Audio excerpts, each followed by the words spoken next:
Mary and Thomas Cuddie, the young couple from Ayrshire who were early recruits to the Otago scheme and stuck with it through all the setbacks to join the pioneer party on the Phillip Lang in 1847.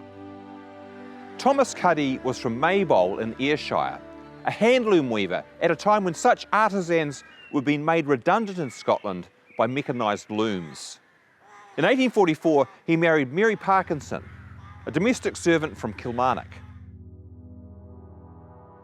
Their first child was apparently baptised by the Reverend Thomas Burns during a short stint ministering to the Free Church congregation here in Maybole in Ayrshire, in a church that stood on this spot and which was dedicated to the memory of the Protestant martyr Donald Cargill, Captain William Cargill's forebear. Who knows how the minister, already appointed to be the spiritual leader of the Otago settlement, might have pitched the scheme to young couples like the Cuddies. At Maybole, however, only the Cuddies made a commitment to join him and stuck to it. They duly set sail with Burns from Greenock in November 1847 as assisted passengers on the Phillip Lang.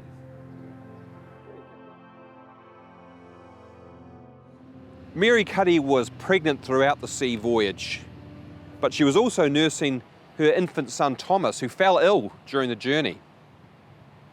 Her baby was delivered at sea just a couple of weeks out from landfall, while the ailing 2-year-old sadly made it ashore only to expire within days of arrival. Thomas Alexander Cuddie was the first of the Dunedin pioneers to be buried in Dunedin's original cemetery, and his name is recorded here on this monument, which records its location. On this side of the monument is a plaque erected by the Otago Settlers Association in 2001 to commemorate all those children who crossed the great oceans only to perish at sea, or like Thomas Cuddie, on arrival. For his parents, they must have grieved sorely but then moved on. The claimant needs of a new baby to be cherished and the larger tasks of establishing a settlement from scratch a perhaps welcome distraction. The Cuddies were typical of what a Wakefield settlement wanted in its labouring class. Young, fertile, hard-working, and in the Otago case, devout Free Church Presbyterians. And Otago did, eventually, deliver on all the grand promises that Thomas Burns might have made for it back in Maybole in 1844. Thomas and Mary eventually secured some land of their own, 34 acres here on the flanks of Saddle Hill that they called Merrifield. And on the farm here they raised a large family of their own, most of whom went on to prosperous futures. Thomas was an elder of the East Tyree Presbyterian Church, and if the family was still relatively poor, they had been poorer, and at least here they owed no rent to anyone.